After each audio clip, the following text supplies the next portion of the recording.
Good morning, 12th class students. How are you, beta?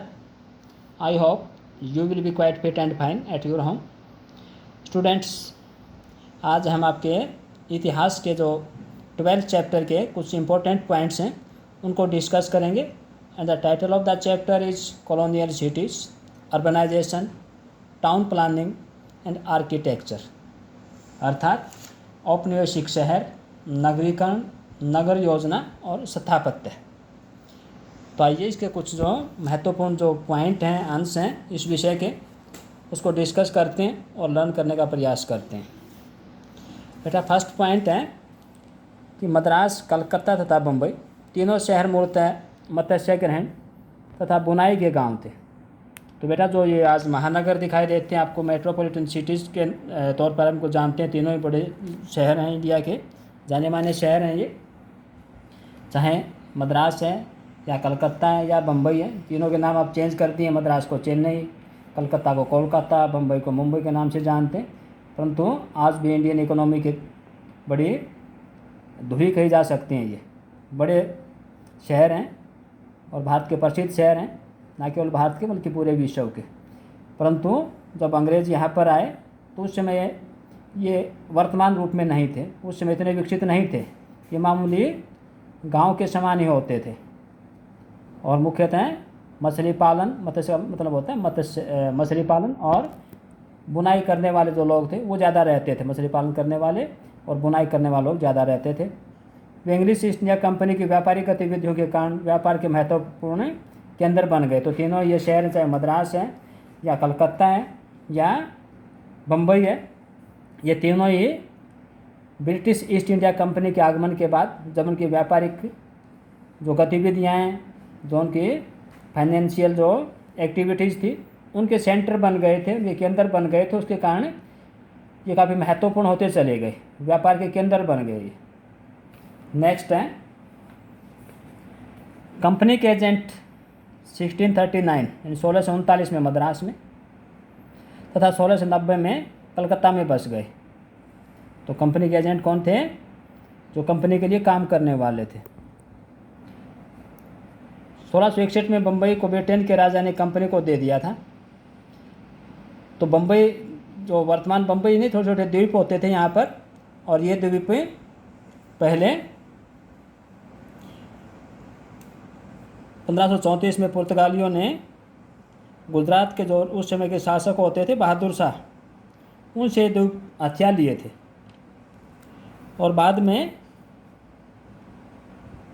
England के जो राजा थे Charles द्वितीय, उनके साथ पुर्तगाल के जो राजकुमारी थी बेरीगांजा, उनका विवाह हुआ था. तो उस विवाह में उनको ये दहेज स्वरूप मिल गए थे. और उसके बाद ब्रिटेन के राजा चार्ल्स द्वितीय ने ये द्वीप ब्रिटिश ईस्ट इंडिया कंपनी को 10 पाउंड प्रति वर्ष की दर से पट्टे पर दे दिए, ब्रिटिश ईस्ट इंडिया कंपनी को. नेक्स्ट है 19वीं शताब्दी तक ये कस्बे बड़े शहर बन गए.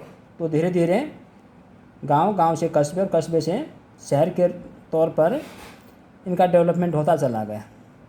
नए शासक यहीं से पूरे देश पर नियंत्रण करते थे. और जो नए शासक आए तो यही उनकी एक तरह से राजधानी के तौर पर, या कह सकते हैं एडमिनिस्ट्रेटिव सेंटर के तौर पर ये नगर अस्तित्व में आने लगे. अब इन नगरों में आर्थिक गतिविधियों को नियंत्रित करने तथा नए शासकों के प्रभुत्व को दर्शाने के लिए विशेष संस्थानों की स्थापना की गई. और अब जैसे जैसे समय की मांग थी, जो रिक्वायरमेंट थी, उसके अकॉर्डिंग इन शहरों का विकास किया गया. नेक्स्ट, स्थापत्य हमारे विचारों को पत्थर, ईंट, लकड़ी या प्लास्टर के माध्यम से आकार देने में सहायता देता है. तो स्थापत्य क्या होता है? एक तरह की जो रचनात्मक, चाहे वो बिल्डिंग बनाने की बात है, रोड बनाने की हो सकता है, पुल बनाने की हो सकता है, शहर बसाने की हो सकता है, प्लानिंग करने की है किसी शहर को, तो इस पूरी प्रोसेस को हम स्थापत्य का नाम देते हैं, आर्किटेक्चर का नाम देते हैं. तो ये हमारे जो विचार हैं, उन विचारों को पत्थर, ईंट, लकड़ी या प्लास्टर के माध्यम से एक आकार देते हैं कि हमारी विचारधारा कैसी है.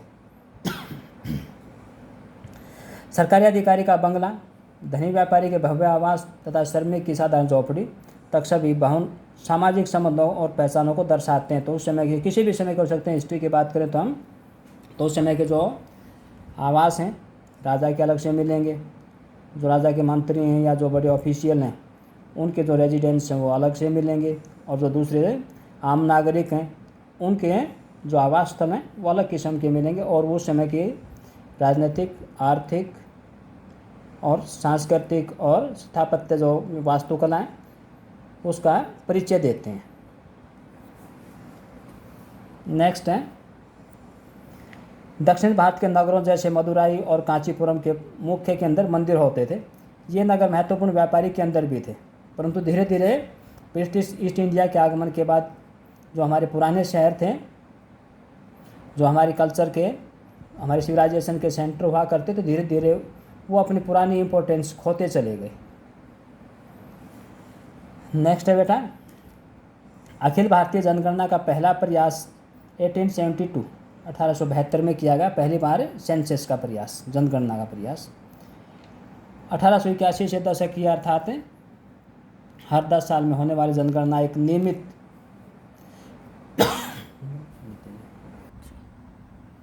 तो बेटा भारत में जो जनगणना का जो इतिहास रहा है उसकी शुरुआत 1872 से हुई है, और उसके बाद 1881 से तो दशकीय जनगणना, दशकीय होते एक डिकेड के बाद, 10 वर्ष के अंतराल के बाद होने वाली जनगणना, ये हमारे सिस्टम का एक हिस्सा बन गई। और आज भी अपने यहाँ पर प्रत्येक 10 साल में जनगणना होती रहती है।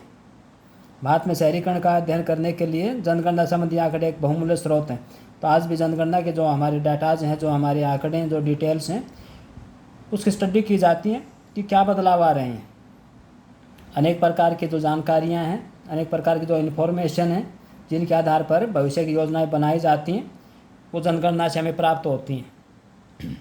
शहरों को नस्लीय आधार पर 2 भागों में बांटा गया था, खासकर जो शहर ब्रिटिश ईस्ट इंडिया कंपनी के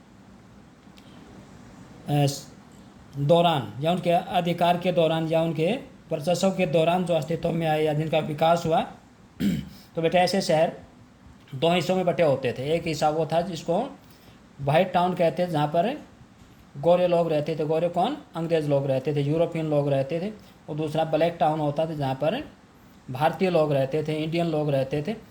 क्योंकि जो ब्रिटिश लोग थे या अंग्रेज़ लोग थे या यूरोपियन थे, वो अपने आप को श्रेष्ठ मानते थे, इसलिए भारतीयों के साथ ज़्यादा मिलना, उनके साथ घुलना मिलना वो अच्छा नहीं समझते थे और अपने अलग कॉलोनी बनाते थे, अलग जगह पर वो रहना पसंद करते थे। तो स्टूडेंट्स, मैं उम्मीद करता हूँ, विश्वास करता हूँ कि जो पॉइंट आज हमने डिस्कस किए हैं वो आपको समझ आए होंगे। आप इन पॉइंट्स को अपने जो फेयर नोटबुक है उसमें नोट करेंगे, लिखेंगे और लर्न करेंगे। आदरणीय जो अभिभावक हैं उनसे भी मैं प्रार्थना करना चाहूँगा कि वो स्टडी में या रीडिंग में अपने बच्चों की मदद करें